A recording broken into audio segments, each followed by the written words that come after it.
Do you really need an argument to know that something is true? So an argument has premises and a conclusion, and these are all propositions. I guess it has at least one premise. Um, but you can know stuff without really having this sort of thing. So I can know that I'm looking at my screen now just by assuming that my mind is properly functioning, so I'm not under some kind of illusion, because I typically don't have hallucinations or whatever, and by observing it, right? And that makes me obtain a justified belief. Now, of course, some people would claim, yeah, but what about all of those skeptical scenarios, skeptical hypotheses, stuff like the brain in a vat, the Cartesian demon.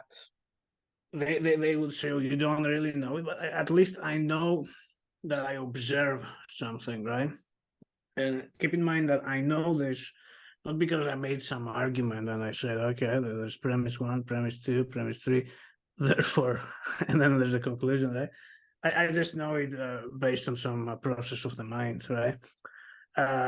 So similarly, Alvin Bladingham made the case that well, you can know God without arguments. So it doesn't mean that there aren't any arguments. There are a bunch of them. And I would argue some of them, if you put them together and create a meta-argument for God, so a bunch of arguments together, that does raise the likelihood of the existence of God. So arguments could do something evidentially. But Plantinga claimed that there is something called the sensus divinitatis. He got that from Calvin.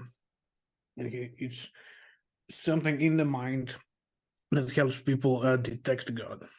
And this sort of sensus divinitatis that produces, in a sense, this properly basic belief for the existence of God. So it's foundationalism, not evidentialism. He argues against evidentialism also in this book, Warranted Christian Belief. And it's a form of proper functionalism too, because he says that if your mind is properly functioning, well, then you will have this sensus divinitatis. It will detect God, and therefore you will have the belief that God exists, and it will be justified. He's talking about the propositional attitude, the belief that God exists. He's not really talking about faith or trust or whatever, or he's not talking, let's say, about knowing a person, right? This knowing individuals, the sort of stuff we talked on the first episode. But I would argue it could be extended to some extent, or you could argue that now, to know God as a person, that does require for there to be a relationship, so it does require for both parties to interact, so both you and God. That could be the case, but there could still be this sensus divinitatis that detects God and produces this sort of propositional attitude for his existence and makes it justified. So it's a probably basic belief, and then the rest, if they're based on it correctly, they could also be justified. That's what he claims. He calls it Reformed Epistemology. Some people have extended it, or changed it a little bit. Craig says that you can have a properly basic belief for the existence of God based on the interwitness of the Holy Spirit. And then he talks about, well, is it really the Holy Spirit who puts the belief in your mind, or is it you who obtains it through some kind of a process?